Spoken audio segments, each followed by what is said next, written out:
La capitale togolaise a accueilli cette semaine une table ronde de haut niveau sur les engrais et la santé des sols. L'événement, organisé conjointement par le gouvernement togolais, la Banque mondiale et la CEDEAO, a enregistré la participation au second jour de plusieurs chefs d'État de la sous-région et de leurs représentants, ainsi que des délégations ministérielles.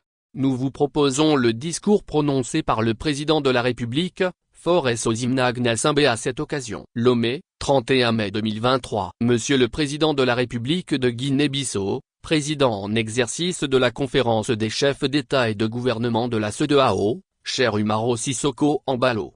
Monsieur le président de la République du Niger, président en exercice de la conférence des chefs d'État et de gouvernement de l'UMOA, cher Mohamed Bazoum.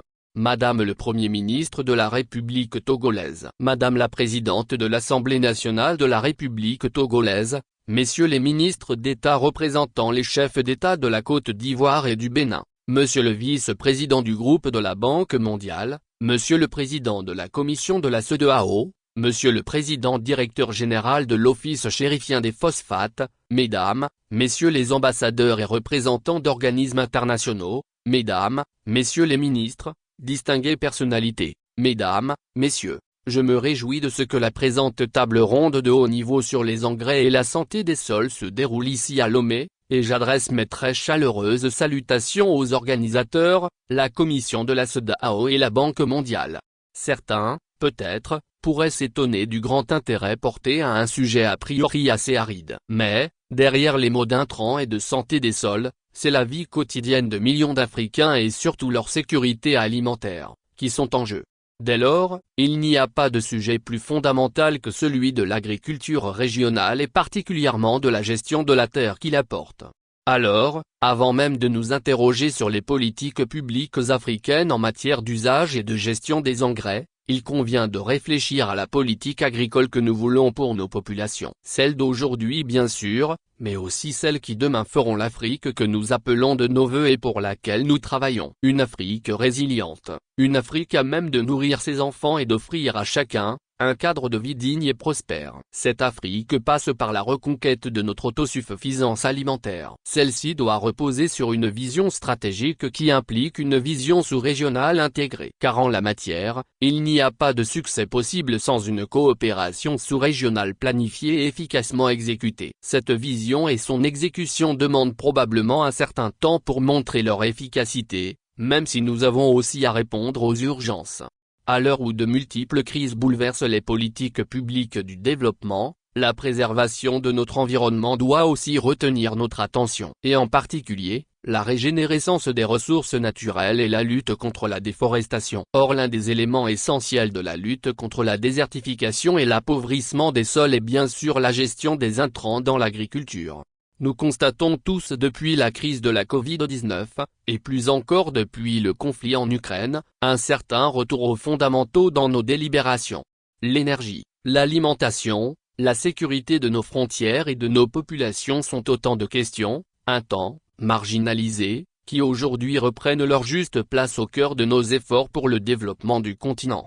Incontestablement, aborder les engrais, l'alimentation et la santé des sols, participent donc à un certain retour aux sources. Tout d'abord, il nous faut produire plus, aujourd'hui et demain. Ce regain d'intérêt pour les fondements de notre souveraineté alimentaire est d'autant plus nécessaire qu'après des décennies de constante amélioration, la faim est malheureusement de retour sur notre continent.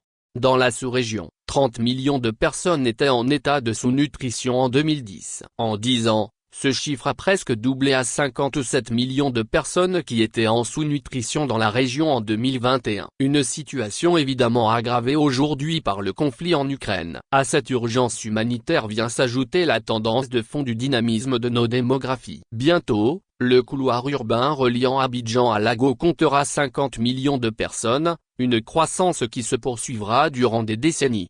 Produire plus, maintenant et demain, est donc le grand impératif pour nos agricultures. Ce sursaut productif passera nécessairement par une intensification de nos cultures. La pression grandissante sur le foncier et l'impératif de maîtriser la déforestation doivent nous encourager à augmenter des rendements qui, jusqu'à présent, nous ont déçus.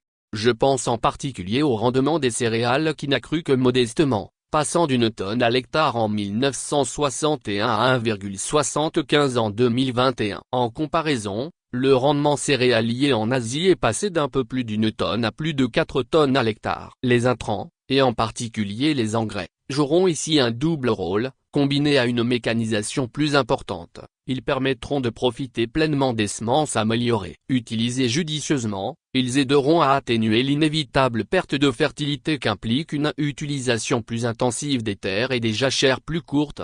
En 2006, la déclaration d'Abidjan s'était fixé l'objectif d'une utilisation moyenne en Afrique de 50 kg d'engrais à l'hectare d'ici à 2015. Nous en sommes malheureusement bien loin. En 1961, l'Afrique subsaharienne utilisait en moyenne 6 kg d'engrais par hectare. En 2021, ce chiffre avait doucement grimpé à 20 kg par hectare. Sur la même période, l'utilisation d'engrais en Asie était passée de 20 kg à 150 kg à l'hectare. Il nous faut donc une vision stratégique. Le constat est clair et le plan de marche à adopter ne l'est pas moins. Car, si le sujet est brûlant, répondre à l'urgence par l'empressement, voire la précipitation, serait bien mal avisé. Sans encadrement, sans éducation, et sans régulation, le simple fait de gonfler notre usage d'engrais risquerait de s'avérer tout à fait contre-productif. En particulier, une telle approche entraînerait deux problèmes majeurs. Le premier est, bien entendu, celui de la pollution des cours d'eau et du littoral, avec tous les risques que le développement incontrôlé des algues fait peser sur nos pêcheurs, sans oublier les coûts importants qu'une épuration systématique des eaux impose sur les communautés touchées par la pollution des nappes. Ensuite, l'utilisation excessive et mal encadrée de certains engrais peut entraîner à terme une acidification des sols, augmentant alors le risque d'érosion ainsi que la concentration de certains produits toxiques comme les métaux lourds. Sans vision, sans stratégie, les engrais passent bien vite d'une promesse de restauration des sols à la cause de leur détérioration. Des risques qui ne se limitent d'ailleurs pas seulement à des considérations agronomiques. Après tout, nous ne savons que trop bien qu'un accès accru aux intrants demande un recours judicieux au financement et un soutien ciblé de l'État pour minimiser la volatilité des prix des intrants, à laquelle nos agriculteurs sont confrontés. Face à ce besoin de trouver un juste équilibre, la planification et l'implication de l'État s'imposent. La stratégie doit aller au-delà des échéances électorales, la réglementation doit compenser les défaillances du marché, et les subventions doivent limiter les risques liés à l'accès aux intrants, pour que l'utilisation des engrais puisse répondre à l'urgence d'une intensification de la production alimentaire. C'est la raison pour laquelle je suis favorable à une planification régionale. Il nous faut trouver un juste équilibre et une bonne stratégie mais, surtout, il nous faut être organisés, il nous faut être coordonnés. Comme l'illustre la feuille de route présentée ce jour, notre vision doit être sous-régionale avant tout. Un tel effort porte à mon avis trois grandes promesses. D'abord, la production. L'Afrique est aujourd'hui dépendante de l'étranger pour son approvisionnement en engrais azotés. Le conflit en Ukraine a montré toutes les limites de cette situation, l'Europe ayant soudainement perdu une part importante de sa capacité de production d'engrais, ce qui a entraîné une hausse des prix et une diminution des importations sur le continent. Aucun pays de la sous-région ne possède, à lui seul, les clés d'une filière complète des engrais. Mais collectivement, les richesses d'Afrique de l'Ouest laissent entrevoir la promesse d'une production souveraine d'intrants grâce au gaz naturel et au phosphate. Ensuite, la recherche. Si produire doit être notre but, les engrais ne se résument pas à une formule simple. Chaque sol, chaque climat, chaque pays et chaque localité possèdent leurs spécificités et appellent des engrais sur mesure. Cette recherche agronomique sera à la fois fondamentale et appliquée, à la fois publique et privée, mais, surtout, elle sera communautaire. Nos instituts de recherche, en partenariat avec les unités de production, devront travailler ensemble au développement d'un savoir sous-régional sur la préparation et l'utilisation d'engrais adaptés. Enfin, l'approvisionnement et la commercialisation. Une fois produits, ces engrais adaptés devront être transportés et diffusés à travers la sous-région. La pleine utilisation des infrastructures existantes, et en particulier nos hubs logistiques, sera donc essentielle. Baisser les coûts de transaction sera le socle de cette troisième promesse. Cette convergence des volontés politiques régionales, qui nous réunit aujourd'hui, permettra à terme de construire ensemble notre autonomie et un destin commun. C'est dire l'importance de la présente rencontre.